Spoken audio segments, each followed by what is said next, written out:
여행의 오렌지 노마드 베트남 푸꾸옥 여행. 푸꾸옥 한 달 살기를 넘어 베트남 무비자 45일을 거의 꽉 채운 여행 중인 여행음악가 오렌지노입니다. 얼마 전 맛있는 저녁을 먹기 위해 갔던 소고기 구이 맛집 보토콴에 도착했는데 엄청난 취재진들이 와 있는 걸 알 수 있었습니다. 현지 촬영 중인가 했는데 제일 먼저 발견한 연예인은 다름 아닌 장동민. 제대로 보니 김대희, 김준호, 홍인규, 유세윤까지 딱 독박 투어 출연진이었습니다. 마침 최근에 독박 투어 다시 보기를 자주 봤는데 이렇게 보니 너무 신기한 거 있죠. 심지어 최근 다녀온 대만 가오슝, 태국 치앙마이 등 여행지가 계속 겹쳤던 독박 투어인데 이번엔 아예 현장에서 만나버렸습니다. 고민하다 혹시나 다른 테이블에서 먹는 모습이 방송에 나올까봐 다른 식당으로 발길을 돌렸습니다. 그렇게 도착한 다른 소고기 구이집은 단체 손님에 집중한 직원들 때문에 1시간 음식을 기다렸고 음식도 맛이 없어서 좋지 않은 경험을 해버렸습니다.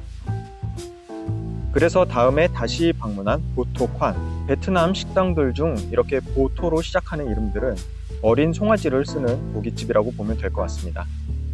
푸꾸옥에서 이 정도면 꽤 시스템이 좋은 레스토랑인데 노점 분위기가 나서 술맛이 좋습니다. 처음이라 뭘 먹어야 할지 몰라서 모든 부위를 선택했는데 알고 보니 직원이 직접 구워주는 거였네요. 팽이버섯 고기말이, 소고기 야채 꼬치, 깻잎말이 떡갈비, 타이거 새우, 부드러운 소고기와 야채 구이들이 나왔습니다.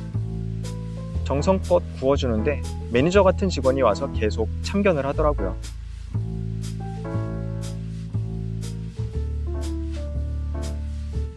아마 저희 테이블에 온 직원은 연차가 얼마 안 되는 것 같은데 참견이 계속되니 좀 귀찮아하는 것 같았습니다.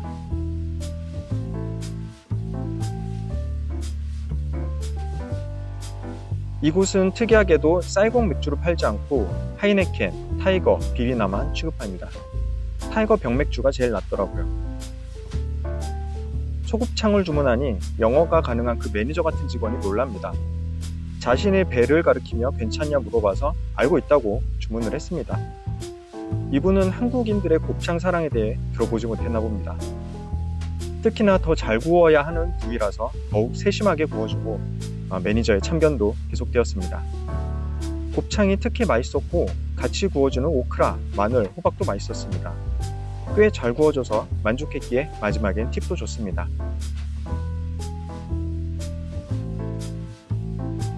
하늘을 보니 비가 오면 천막으로 가릴 수 있는 구조였는데 진짜 분위기가 다 한 곳입니다. 아직 방송이 되지 않아 독박 투어 출연진들은 이곳에서 어떻게 즐겼는지 궁금합니다. 치앙마이 50일 살이 후 넘어온 이곳, 베트남 푸꾸옥 여행기도 계속됩니다. 감사합니다.